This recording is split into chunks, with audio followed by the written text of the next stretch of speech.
은혜 운동의 아버지라 일컬어지시는 빌 기렘 박사님이란 분이 계십니다. 하나님의 보장된 삶이란 책의 저자이기도 합니다. 이분이 젊을 때 대학 교수로 임명을 받으면서 내가 이 대학에서 하나님을 믿는 교수로서 영광을 드러내고 또 많은 사람을 의의 도로 인도하겠다. 그런 큰 포부를 갖고 그 교수 사역을 시작합니다. 그러나 대패합니다. 강의를 제대로 해내지 못해서 완전히 실패한 그런 삶을 살게 됩니다. 실망스러운 삶을 살게 되는데 참 이런 일이 일어나면 굉장히 혼란스럽습니다. 하나님의 뜻을 행하고 있다 생각하는데 실제 삶에서는 패배가 일어날 때 굉장히 당황스럽고 혼란스럽고 어찌할 바를 모르게 됩니다. 우리 성도님들은 어떻습니까? 이런 경험을 하신 적은 없습니까? 내 생각에는 내가 하나님의 뜻 가운데 있고 그 뜻을 충실하게 수행해 가고 있다고 생각하는데 삶에서는 문제가 터지고 승리하는 것이 아니라 패배를 경험하고 기도해도 뾰족한 답도 없고 기도해도 자꾸 길이 막히는 것 같고 그래서 굉장히 혼란스럽고 어찌해야 할 바를 몰라 답답해하는 그런 경험은 없습니까? 오늘 말씀을 우리가 읽었는데 이 이스라엘 백성들이 지금 그런 혼란 속에 빠져 있습니다. 하나님의 뜻대로 하나님의 공의를 집행하기 위해서 나가서 싸운다고 생각하는데 연패를 하고 있는 것입니다. 지난주 말씀을 우리가 읽어서 아시겠지만 이스라엘 총회가 기브아에 있는 그 동성애를 했던 불량배들 그리고 살인을 저질렀던 그 불량배들을 내어놓으라고 베냐민 지파에게 얘기하지 않습니까? 그러나 베냐민 지파는 거절합니다. 그리고 오히려 맞대응하고 싸우려고 전열을 가다듬고 나오죠. 그래서 전쟁이 이제 붙기 일보 직전에 와 있는 것이고 오늘 말씀은 바로 그 전쟁의 결과들을 얘기해 주고 있는 말씀들입니다. 40만 명의 이스라엘 군대와 2만 명이 조금 넘는 2만 몇천 명 정도의 이 베냐민 군대가 붙었습니다. 산술적으로 보면 이스라엘 백성이 이겨야 되는데 이게 연전연패를 했거든요. 그것도 수많은 사상자를 내고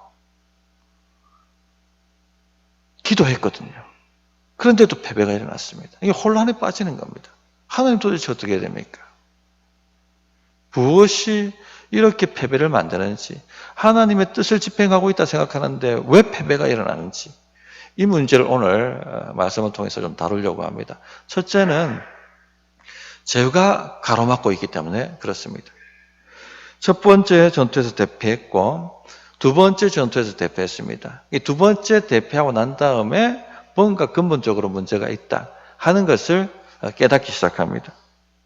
그래서 그들이 한 일이 뭐냐면 26절부터 28절에 그 내용이 나오는데 이에 온 이스라엘 자손 모든 백성이 올라가 베델에 이르러 울며 거기서 여호와 앞에 앉아서 그 날이 저물도록 금식하고 번제와 화목제를 여호와 앞에 드리고 이스라엘 자손이 여호와께 물으니라. 그때에는 하나님의 언약궤가 거기 있고 아론의 손자인 엘라살의 아들 비느하스가 그 앞에 모시고 섰더라. 이스라엘 자손들이 여쭈기를 우리가 다시 나아가 내 형제 베냐민 자손과 싸우리까 말리까 하니 여호와께서 이르시되 올라가라. 내일은 내가 그를 내 손에 넘겨 주리라 하시는지라.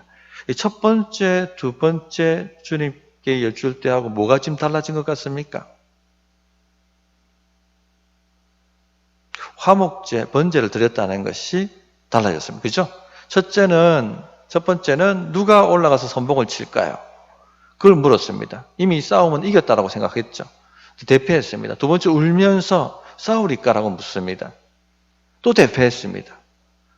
세 번째 주님 앞에 나아가 물을 때는요. 뭐가 달라집니까? 번제와 화목제를 드렸다는 겁니다. 그리고 제사장을 앞세워서 하나님 우리가 싸우리까 말리까 라고 물었던 것이죠. 자, 번제와 화목제가 무엇을 의미합니까? 번제와 화목제를 드렸다는 것은 속죄제를 드리고 화목제를 드렸다는 것이죠. 근본적인 문제가 있는데 그것이 바로 우리 죄 문제인 것 같다. 우리 죄를 하나님 앞에 토해내고 회개하고 하나님과 관계를 만들고 그렇게 나가야겠다. 그렇게 생각했다는 것이죠. 성도님들, 하나님과 우리 사이에 죄가 가로막혀 있으면요 패배합니다. 일이 안 됩니다. 실패합니다. 제 문제가 해결돼야 됩니다. 이 평상시 하나님을 왕으로 모시고 살지 않았던 이스라엘 백성들이 지금 위급하고 다급하다고 하나님께 나아가서 하나님 도와주십시오 하면 하나님께서 묻지도 따지지도 않고 그냥 도와주시겠습니까? 그렇지가 않습니다. 예수님의 그 탕자 비유가 있지 않습니까? 아버지가 돌아가시지도 않았는데 유산을 다 내어달라고 요구합니다. 그리고 그 유산을 받아가지고 아버지 간섭이 없는 저 타국에 가서 신앙생활도 안 하고 자기 멋대로 살면서 탐욕 속에서 허랑방탕하게 인생을 허비하고 살았습니다. 그러다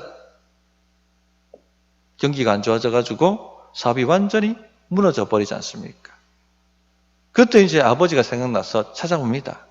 아버지 좀 도와주세요. 돈이 없습니다.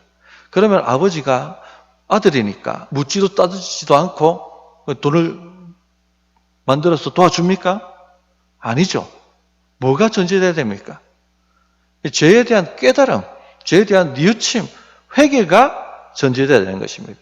그래서 이 탕자 비유에 보면 뭐가 나옵니까? 회개하는 장면이 나오죠. 누가복음 15장 18절부터 19절에 보면 내가 일어나 아버지께 가서 이르기를 아버지 내가 하늘과 아버지께 죄를 지었사오니 지금부터는 아버지의 아들이라 이끌음을 감당하지 못하겠나이다. 나를 품꾼의 하나로 보소서 하리라. 회개가 나옵니다. 이스라엘 백성들이 지금 먼저 해야 될 것은 뭡니까? 회개입니다. 회개. 자신의 죄부터 돌아보고 자신이 하나님을 왕으로 모시지 않고 살았던 이 죄악 때문에 이와 같은 일들이 일어나고 처처에 이와 같은 일들이 일어난다 하는 것을 깨닫고 가슴을 찢고 하나님 앞에 돌이키고 돌아와야 되는 것이죠. 그것을 하나님께서 원하셨던 것입니다. 진실로 그것을 깨닫고 하나님 앞에 통해 자복하는 것이 먼저 와야지 그 문제가 해결되어야지 나머지 문제가 해결되는 것이죠.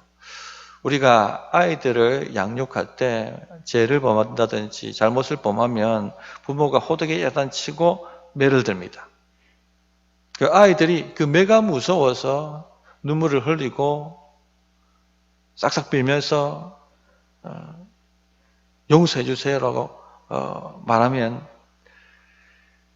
진실로 그것을 깨닫지 못하고 뉘우치지 못하는데 손을 거두게 되면 어떻게 됩니까? 그 순간만 모면하고 넘어가면 다시 그 죄를 짓고 말죠. 진실로 죄에 대한 깨달음, 무엇이 잘못되었는지 깊은 뉘우침, 회개가 일어나야지 죄가 끊어지게 되는 것입니다. 지금 하나님이 원하시는 것은 바로 이와 같은 것입니다. 그것을 하지 않았기 때문에 연패가 일어났던 것이죠.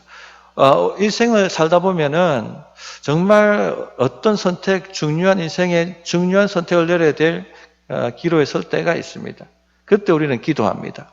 하나님 무엇을 선택해야 될까요?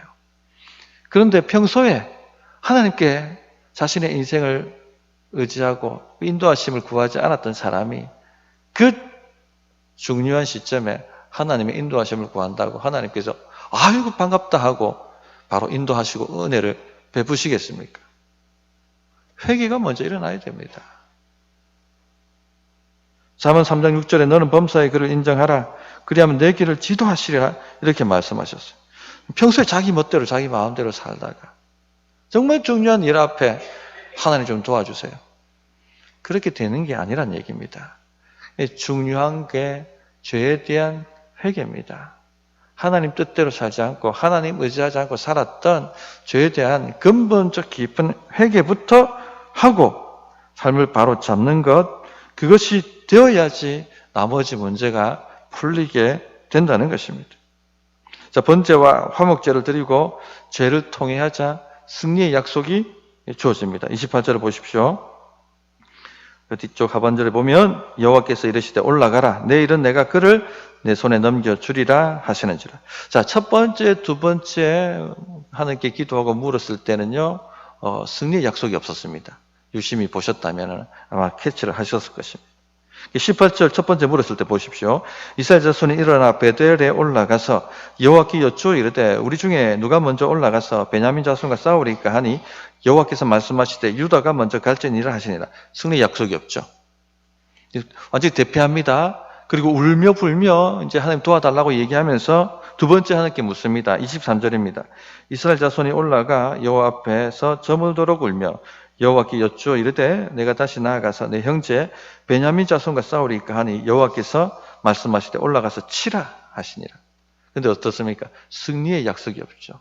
번제와 화목제를 드리고 죄를 통회하자 뭐가 나옵니까? 승리의 약속이 주어집니다. 성도님들, 하나님의 손이 짧아서 우리를 돕지 못하시는 것이 아닙니다. 하나님의 능력이 모자라서 없어서 우리를 돕지 못하시는 게 아니란 얘기입니다. 하나님께서 귀가 어두워서 우리가 간절히 간구하는 기도 소리를 못 들으셔서 우리를 돕지 못하시는 것 아니란 얘기죠. 뭐가 가로막고 있습니까? 죄 문제입니다. 죄가 하나님과 우리 사이를 갈라놓았기 때문에 하나님께서 돕고 싶으셔도 응답하고 싶으셔도 할 수가 없는 겁니다. 그러므로 성도님들, 내가 지금 하나님 뜻대로 행하고 있다고 생각할 때 뭔가 자꾸 패배가 일어나고 길이 막히고 기도해도 더 패배가 일어나고 있다면 죄 문제를 살피십시오. 하나님과 저 사이에 무엇이 가로막고 있는지 깨닫게 해주십시오. 내 눈을 열어주십시오. 그렇게 기도하시기를 바랍니다. 두 번째, 왜 패배가 일어나느냐? 교만했기 때문에 그렇습니다. 죄를 깨닫고 자기 교만을 깨닫기 전에는요, 이스라엘 백성들은 자신만만했습니다. 마치 승리를 이미 따놓은 것처럼, 이미 게임이 끝난 것처럼 하나님께 나아가서 자신만만하게 기도하죠. 누가 먼저 올라가리까? 누가 선봉을 칠까요? 그렇게 물었습니다. 싸울까요 말까요도 아닙니다. 이미 이겼습니다. 그렇게 생각하는 것이죠. 누가 선봉을 맡을 것인지만 묻고 있습니다. 완전히 대패하고 난 다음에 첫날 전투에서 2만 명 이상의 사상자가 났습니다. 울며 불며 하나님께 나아가야 뭐라 여쭙니까? 싸우리까? 교무손에 진 것 같은데 결코 그렇지 않습니다. 22절을 보십시오. 이스라엘 사람들이 뭐라고 합니까? 스스로 용기를 내어 첫날 전열을 갖추었던 곳에 다시 전열을 갖추니라. 스스로 용기를 냈다. 다시 하면 할 수 있어. 자기 체면을 거는 거죠. 뭔가 착오가 있었던 것 같아. 뭔가 우연히 이렇게 된 거겠지. 다시 하면 할 수 있어. 그렇게 자기에게 스스로 용기를 불어넣고 나아갑니다. 그리고 하는 일이 뭡니까? 첫날 전열을 갖추었던 곳에 다시 똑같이 그 전열을 갖추었다라고 되어 있는 것이죠.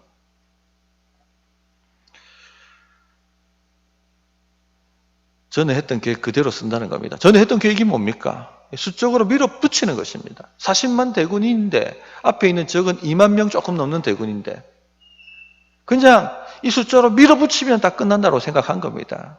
그 방법 그대로 둘째 날에도 그대로 쓰고 있는 것이죠. 그런데 두 번째 완전히 패배하고 난 다음에 1만 명 이상의 사상자가 발생하고 금식하고 울며 불며 자기 죄를 깨닫고 번제와 화목제를 드린 다음에 달라집니다. 29절을 보십시오. 이스라엘이 기브아 주위에 군사를 어떻게 했다고요? 매복하니라. 자기 힘에 취해 살 때는요, 눈에 보이는 게 없습니다. 영적 소경이 됩니다.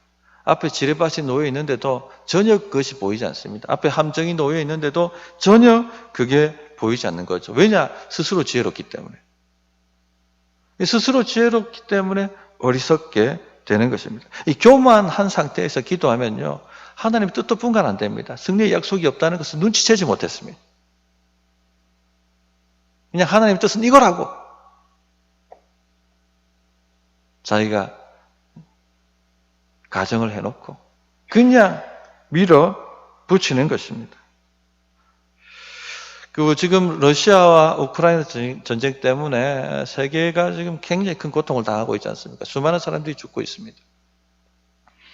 근데 러시아의 군사력과 우크라이나의 군사력을 비교하면 이거는 뭐 잽이 안 되는 것이죠.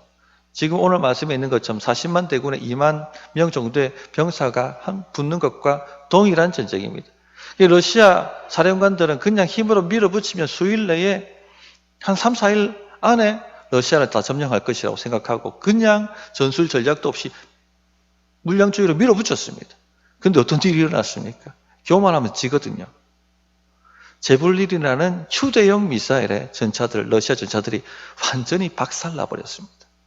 이제는요, 그런 전략을 쓰라고 해도 안 씁니다. 패배했기 때문에. 이 교만이 깨져 버린 것이죠. 성도님들, 교만하면 집니다. 내가 왜 패배할까? 교만을 살펴보십시오. 내가 왜 연전연패할까? 교만을 살펴보십시오.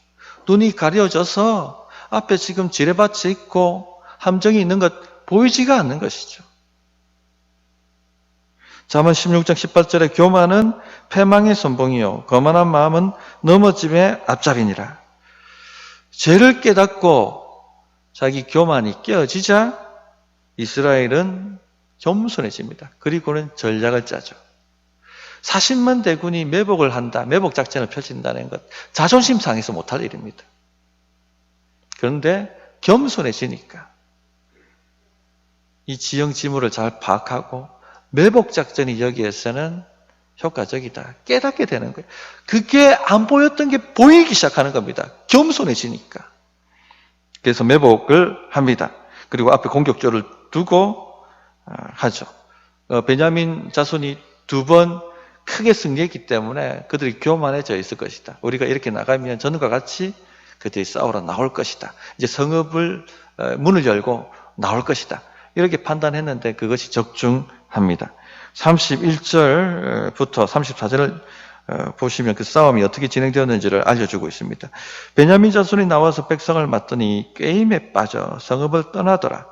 그들이 큰 길, 곧 한쪽은 베델로 올라가는 길이요 한쪽은 기브아에 들러 가는 길에서 백성을 쳐서 전과 같이 이스라엘 사람 30명가량을 죽이기 시작하며 베냐민 자손이 보십시오. 스스로 이르기를 이들이 처음과 같이 우리 앞에 패한다 하나. 그러나 이스라엘 자손은 어떻게 생각합니까? 이르기를 우리가 도망하여 그들을 성읍에서 큰 길로 깨어내자. 이미 작전을 이렇게 짜고 있는 것입니다.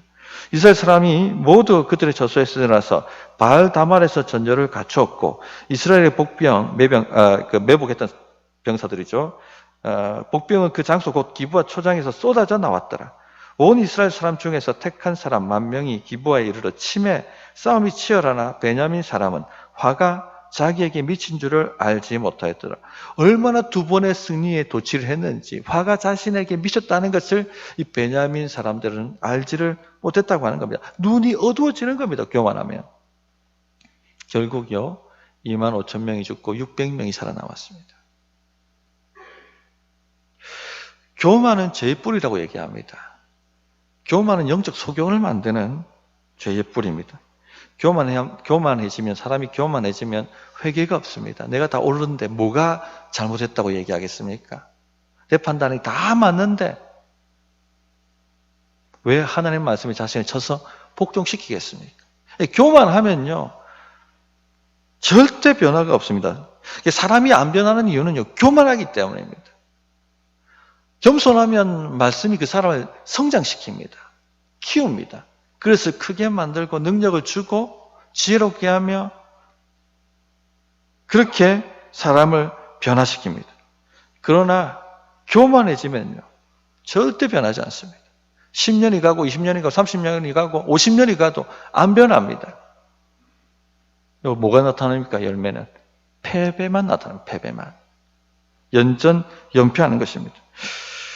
성도님들 패배하셨습니까? 그러면요 오히려 복이 되게 만드십시오. 우리 인생에도 여러 번의 패배가 나타나는데 그 패배를 나에게 복이 되도록 만드는 겁니다. 어떻게 복이 되게 만듭니까?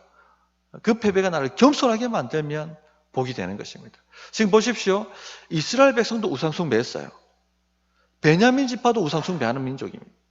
지파입니다. 이스라엘 백성들이 지금 왕이 없고 다 우상숭배하는 죄악이 빠져 있습니다. 거기에 베냐민 기브아는 동성애까지 해서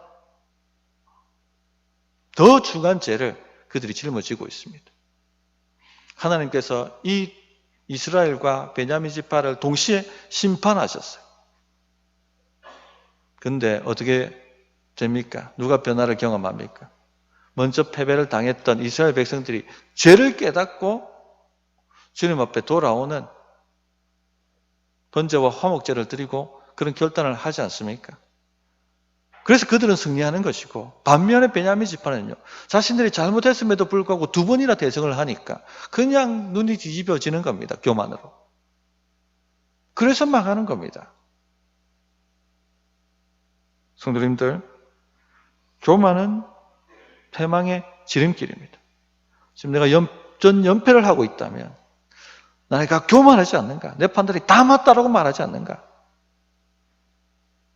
계속 고집하며 했던 그 방법 그대로를 취하고 있지 않는가? 돌아볼 필요가 있다는 것입니다. 세 번째, 왜 대피하느냐? 하나님의 뜻을 먼저 구하지 않기 때문에 패배합니다. 세 번째 미묘한 변화가 또 하나 있는데, 첫 번째 하나님께 여쭐 때는요, 싸움의 승리를 기정사실화하고 누가 선봉을 담당할까요? 이걸 물었단 말입니다. 두 번째는 대피하고 난 다음에 울며 불며 이제는 좀 싸우리까? 이렇게 묻습니다. 23절을 보시면 이스라엘 자손이 올라가 여호와 앞에서 저물도록 울며 여호와께 여쭈어 이르되 내가 다시 나아가서 내 형제 베냐민 자손과 싸우리까를 물었죠. 근데 두 번째 전투에서 대패하고 난 다음에 이제 어떻게 묻습니까? 26절을 보십시오. 이에 온 이스라엘 자손 모든 백성이 올라가 베델에로 울며 거기서 여호와 앞에 앉아서 그날이 저물도록 금식하고 번제와 화목제를 여호와 앞에 드리고, 회개가 일어난 겁니다. 죄를 토해냅니다. 그리고 28절에 묻는데 어떻게 묻느냐면 아론의 손자인 엘르아살의 아들 비느하스가 그 앞에 모시고 섰더라. 이스라엘 자손들이 여쭙기를 우리가 다시 나아가 네 형제 베냐민 자손과 어떻게 달라집니까? 두 번째 때는 싸우리까 물었죠. 네, 싸우리까 말리까 이렇게 묻고 있습니다. 전에는 싸우리까만 물었습니다. 뭡니까? 싸움을 전제하고 물었습니다. 그런데 이제 세 번째는요, 화목제와 번제를 드리고 죄를 깨닫고 겸손해지고 난 다음에는 싸우리까 말리까. 주님께서 싸우지 말라고 하시면 이렇게 피해를 많이 받고 체면도 서지 않고 리더십에 큰 타격을 받았지만 주님 안 싸우겠습니다. 돌아가겠습니다. 공의를 집행하러 나왔는데 이렇게 연전연패하니 도대체 이해가 되지 않습니다. 왜 우리가 이 공의를 집행하지 못하는지 도무지 이해가 되지 않는데 하나님께서 말라고 하시면 내가 안 하겠습니다. 하나님의 뜻에 전적으로 내 삶을 맡기겠다는 겁니다. 하나님의 뜻을 먼저 구하고 있는 것이죠. 이렇게 하자, 하나님의 뜻을 구하자, 하나님께서 뭐라고 약속을 하십니까? 내일은 내가 그들을 내 손에 넘기리라. 이전까지는 넘기지 않고 꽉 쥐고 계셨어요. 그런데 죄를 깨닫고 겸손해지고 주의 뜻을 살피니까, 주의 뜻이 뭡니까? 죄를 회개하고 공의를 집행하라는 것입니다. 공의를 집행하되 네 자신한테 먼저 집행하고 그리고 형제에게 나아가서 그 눈에 티를 빼라, 그렇게 말씀하고 있는 것이죠. 그게 주의 뜻이었습니다.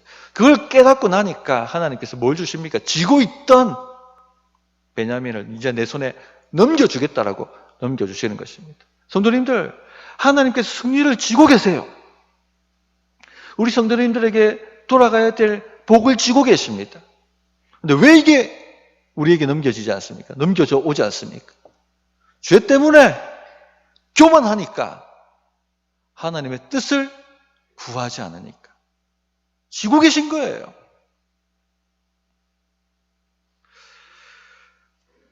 자기 뜻을 내려놓고 먼저 하나님의 뜻을 살피고 그 뜻에 자신을 맡긴다는 것이 쉽지가 않습니다. 그러나 우리는 이 일을 해야 합니다. 그렇게 우리 자신을 훈련시켜 가야 합니다. 우리에게는 다 고집이 있어요. 다 한 에고를 하는 사람들입니다. 내 판단이 다 맞는 것 같고 내가 다 옳은 것 같고 그렇게 생각하고 갑니다. 교회에 분란이 있는 교회들, 분쟁이 있는 교회들 보십시오. 성도들끼리 싸웁니다. 왜 싸웁니까? 이 편에도 물어보고 저 편에도 물어보면 교회를 위해서라고 얘기해요. 본인들 생각엔 교회는 이렇게 해야 된다.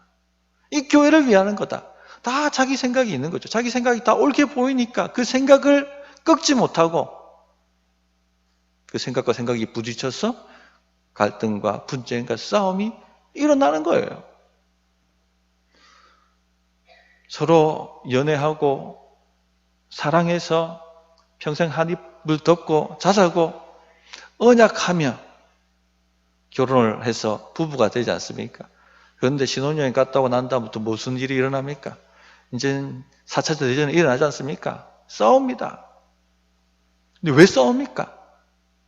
자기 생각에는 결혼 생활을 이래야 된다고 생각하는 거예요. 행복한 결혼은 이것이다. 행복한 부부관계는 이것이다. 그 고집과 고집이 창 하고 부딪히니까 싸움이 일어나는 것입니다. 너무 아이러니 아닙니까? 그렇게 사랑해서 죽고 못 살아서 결혼했는데 이제는 원수가 되어져 가는 것이죠. 왜 이렇게 패배합니까? 자기 뜻이 옳다고 고집하니까 그런 겁니다. 하나님의 뜻을 물어봤습니까? 하나님의 뜻이 무엇인지 살펴봤습니까? 이걸 바꾸라는 겁니다. 자기 뜻을 다 내려놓아야 됩니다. 주님 뜻을 묻고 또 묻고 주의 뜻을 깨달았을 때 내 뜻과 달라서 자존심이 상한다 할지라도 주의 뜻에 내가 순복하겠습니다. 100% 동의가 안 된다 할지라도 주의 말씀이 그렇다고 한다면 제가 순복하겠습니다. 이렇게 되어야지 승리가 주어지는 것입니다. 선지자 요나 이야기를 잘 알고 계시지 않습니까? 하나님께서 니느웨에 가서 하나님의 복음을 선포하고 니느웨 백성들을 건지라고 사명을 주셨습니다. 그런데 요나 생각에는요, 이 니느웨는 망해도 싼 나라입니다. 아수르의 수도가 니느웨지 않습니까? 얼마나 잔인한지 모릅니다. 아수르는. 거기다가 하나님을 섬기는 것이 아니라 우상을 처처에 섬기는 하나님을 모르는 백성입니다. 그런데 이 아수르가 지금 이스라엘을 망하게 만들었지 않습니까? 그리고 남유다까지 정복을 하려고 호시탐탐 노리고 있습니다. 내 생각에는 이 나라는 망해도 망해도 싼 나라인데 이 나라에 가서 복음을 전하라고요. 이 나라를 건지라고요. 나는 동의 못합니다. 그리고 어디로 갑니까? 하나님이 가라는 니느웨가 아니라 그 반대 방향 다시스로 배 타고 가지 않습니까? 결국 요나가 경험했던 게 뭡니까? 연전연패예요. 배 밑창으로 떨어지고 또 물고기 뱃속에 들어가서 저 수월 밑까지 떨어지고 죽음의 문턱까지 떨어지지 않습니까? 언제 살아 돌아옵니까? 죄를 깨닫고 겸손하고 주의 뜻대로 내가 순복하겠습니다라고 말하기 시작할 때 살아나옵니다. 돌아 나옵니다. 성도님들, 우리가 패배하는 데는요 다 이유가 있습니다. 아니 때 꿀뚝에 연기가 날 리가 없는 것이죠. 심은 대로 거두게 되어 있기 때문에, 그렇기 때문에 내가 하나님의 뜻을 행하고 있다고 생각함에도 불구하고 뭔가 내 삶에 패배가 일어나고 문제가 생기기 시작한다면 세 가지를 꼭 돌아보십시오. 첫째, 죄가 하나님과 나 사이를 가로막고 있지는 않는지, 하나님께서 우리 안에 있는 죄 문제를 처리하기 전에는요 결코 응답하시지 않습니다. 그러므로 그것을 살펴보십시오. 기도해도 뭔가가 자꾸 안 된다고 싶으면 거의 죄 문제가 맞습니다. 두 번째, 교만하지 않는지를 살펴보십시오. 교만하면요 눈이 소경이 돼버립니다. 앞에 함정이 있고 앞에 지뢰밭이 있어도 전혀 안 보입니다.